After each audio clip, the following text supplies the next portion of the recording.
We were probably the highest paid MOR band, period. And Terry, of course, was a part of that too. He's Absolutely. By then, we played there for a little bit. We went back on the road. We came back and started playing a bit more in town. And then Terry got us an opportunity out in with the Jolly Joyce agencies in Philadelphia, and they look after some of the old like I'm talking the oldies. Chubby Checker, who played town country here. When we went out there, I'll get that in a minute. But so they did all the, you're looking at Bobby Riddell and Frankie Avalon, and so anyways, he phoned. He said, "Would you like to go out there and do a showcase for them?" And we'd be backing up Bobby Riddell. And at the time, I couldn't remember who Bobby Riddell is, and then I found out he sold 5 million records or whatever it was. So, but a big star in the 50s and early 60s. Anyways, we went out east to Halifax, and when we got there, Chubby Checker was playing the night before. It was a 7-day. You had to play 7 days a week. And Chubby Checker was on stage on the Saturday night when we got there. And the next day we found out that Bobby Riddell was not playing. So we headlined for the 3 weeks we were there, and weren't sure. I mean, it was a 500-seater, really big venue. And we thought we did good. We weren't sure, like it wasn't jam-packed every single night like it was out west.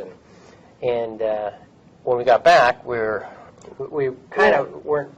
Well, we had going down there. I mean, just to give you kind of an idea of bands on the road that we needed a bus to go down there. Mike McMahon came with us. He took his truck and took all our equipment. And George went and found an old school bus, like a short one, and that would fit all of us to travel down. Bev Masters, Vance's wife from the New Guess, who was with us doing sound, and Mike and his wife came, and we stopped in Toronto at my brother Larry's and had a big party and played a night for them and whatnot. So you do all this stuff to get down there to do this, and the whole idea of this was to showcase for the Atlantic City. And so all of this, and then while we were there, George was on lights, and Guy Fraser was on. George was on Spotlight. Guy was on lights. George is your brother. My brother, yeah. And so these guys, all these people came with us, and not for a lot of money, but did it because they loved the music and everything else. So we'd party and whatnot and just write. It was a big opportunity for us too at that time. Probably the biggest opportunity we'd had to date that was actually solid, and there was some foundation to it. That you knew that going there, you do a good job.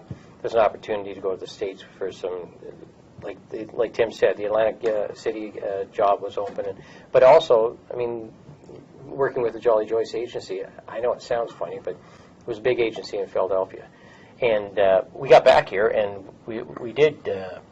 We got offered to do the job in Atlantic City and open up Hugh Hefner's Playboy Club.